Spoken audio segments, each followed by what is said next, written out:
সুপ্রভাত সবাইকে। কেমন আছো তোমরা সবাই? আশা করছি সবাই ভালো আছো। এই রকম পরিস্থিতিতে যেরকম থাকা যায় সেরকমভাবে সকলে নিরাপদে আছো। খুব বৃষ্টি চলছে এখন কিছুদিন ধরে কলকাতাতে, মারাত্মক বৃষ্টি। আর এটা আমার বারান্দা বাগান। জবা ফুলে অনেক কটাই ফুল ধরেছে, আর তার সাথে বৃষ্টির জল পড়ে এত অসাধারণ লাগছে, ভাবলাম এখান থেকেই আজকে শুরু করা যাক তোমাদের সাথে গল্প। সারা দিনের মধ্যে এইটা হলো প্রথম কাজ, বারান্দায় আসা। আর এসেই যেটা দেখলাম, দেখো কি সুন্দর, আমার এক ছোট্ট বন্ধু আমার জানলায় এসে বসে আছে বৃষ্টির থেকে বাঁচবার জন্য। সকলেই তো কিছু না কিছু উপায় খোঁজে খারাপের হাত থেকে রক্ষা পাওয়ার জন্য। তো বৃষ্টির থেকে দেখো সুন্দর বসে আছে, সুন্দর চলাফেরা করছে। আমি খুব একটা আওয়াজ করছি না, তাহলে উড়ে যাবে। আমি চাইছি না ও চলে যাক, আমি পারলে জানলাটা খুলেই দিতাম, ভিতরে চলে আসতো।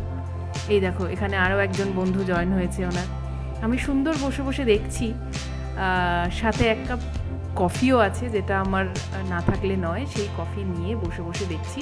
এই কাপটা দেখো, এটাও আমার কাছে খুব প্রিয়। আমার ভাই আমাকে আমার জন্মদিনে উপহার দিয়েছিল।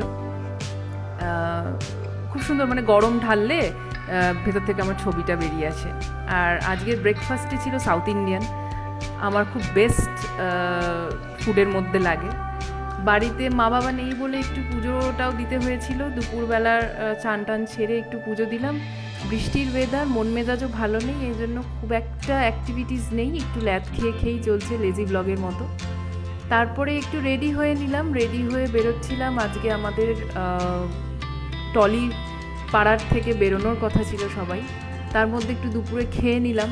খিচুড়ি করেছিলাম, সাথে মাছ ভাজা ছিল, সাথে আলুর দম ছিল।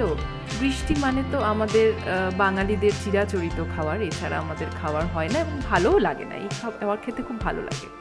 তো এই সবাই চলে এসেছি সকলে, এবার আমরা বেরোচ্ছি। এই আসছে, বরমদা আসছে। আমরা সবাই উঠে বাসে করে রওনা দিয়েছিলাম। আজকের মতো এখানেই শেষ করছি। খুব বৃষ্টির জন্য বেশি কিছু আমরা ওখানে পৌঁছে শ্যুট করতে পারিনি। আমরা শ্যামবাজার থেকে হাঁটা শুরু করেছিলাম আরজি করের উদ্দেশ্যে, আমাদের মাঝ রাস্তাতেই আটকে দেওয়া হয়। তো আজকে এখানেই শেষ করছি। সকলে ভালো থেকো, সকলকে ভালো রেখো। টাটা।